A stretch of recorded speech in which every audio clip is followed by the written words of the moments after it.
বাড়ি ঘর নাই, কোনো কিছু নাই, থাকতামও জায়গা নাই। এখন আমরা রাস্তা থেকে দাঁড়াই দিচ্ছি। শিক্ষার্থীরা সহ নানা পর্যায়ের মানুষ নদী তীরে এসে সহযোগিতা করছেন এসব মানুষকে। ঘর থেকে প্রয়োজনীয় জিনিসপত্র বের করা ছাড়াও খাবারের ব্যবস্থা করছেন কেউ কেউ। যেসব ভাইদের বোনদের বাড়িঘর ডুবে গেছে, ওদের ঘরের মাল সামান আমরা সর্বোচ্চ চেষ্টা করছি নিয়ে আসার জন্য, যতটুকু নিয়ে আসা যায়। আসলে একটা ফ্যামিলিতে বসবাস করার জন্য বিভিন্ন ধরনের জিনিসপত্র প্রয়োজন হয়, আমরা যতটুকু সম্ভব হয়েছে আমরা এনে দেওয়ার চেষ্টা করছি। আর এখন যেটা সবচেয়ে বেশি প্রয়োজন এখন হচ্ছে খাদ্যের ব্যবস্থা করা। আমরা আমাদের টিম নিয়ে সকাল থেকে এখানে অবস্থান করতেছি। যতগুলো ঘরে আমরা আপনার যাওয়ার চেষ্টা করছি, বেশিরভাগ ঘরে আপনার ওদের যত ধরনের আসবাবপত্র মোটামুটি সব কিছু ড্যামেজ, যা যা উদ্ধার করে আনা যায় অতটুকু আমরা চেষ্টা করলাম আর কি। মোটামুটি এখানে যাই দেখতেছেন ওগুলো আমরা উদ্ধার করছি। তো আর সামনে মানুষের আরও বাজে অবস্থা, খুব দুর্ভোগ।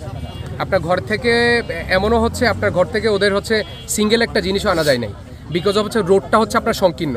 ওদের ঘরের এখানে এমন অনেক সব ঘর আছে যেটা আগে মাল ঢুকানো হয়েছে, পরে আপনার ঘরের দরজা তৈরি করেছে, টিনের ঘর।